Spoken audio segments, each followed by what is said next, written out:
50 days yoga சேலஞ்சில் இது டே 12. இன்னைக்கு நம்ம பண்ண போகிற ஆசனம் அர்த்த சக்கராசனம்.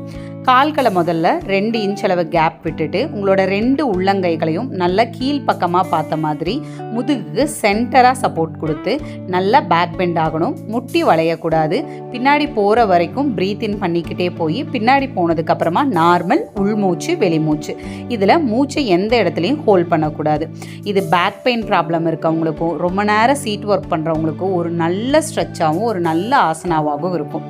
இதை நீங்கள் பண்ணும்போதே நல்ல அந்த ஸ்ட்ரெச்சையும் ஃபீல் பண்ண முடியும்.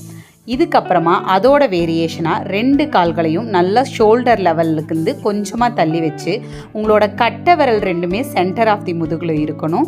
உங்களோட மற்ற விரல்கள் ஹிப்பை சப்போர்ட் பண்ணி அப்படியே பேக் பெண்ட் ஆகணும். இதுலேயும் முட்டியை மடக்கக்கூடாது, பட் முட்டி வளைஞ்சு வரணும். எவ்வளோ தூரம் முடியுதோ அவ்வளோ தூரம் நீங்கள் இந்த பேக் பெண்ட் போயிட்டு நார்மல் உள்மூச்சு வெளிமூச்சு இருக்கணும். மூச்சை எந்த இடத்துலையும் ஹோல்ட் பண்ணக்கூடாது. இது ஃபுல் சக்கராசனா பண்ண முடியாதவங்களுக்கும் சீட் ஒர்க் பண்ணுறவங்களுக்கும் ஒரு சிறப்பான ஆசனாவாக இருக்கும். இதை பற்றின உங்களுக்கு ஏதாவது கேள்விகள் சந்தேகங்கள் இருந்துச்சு அப்படின்னா கீழே கமெண்ட் செக்ஷனில் சொல்லுங்கள். தேங்க்யூ.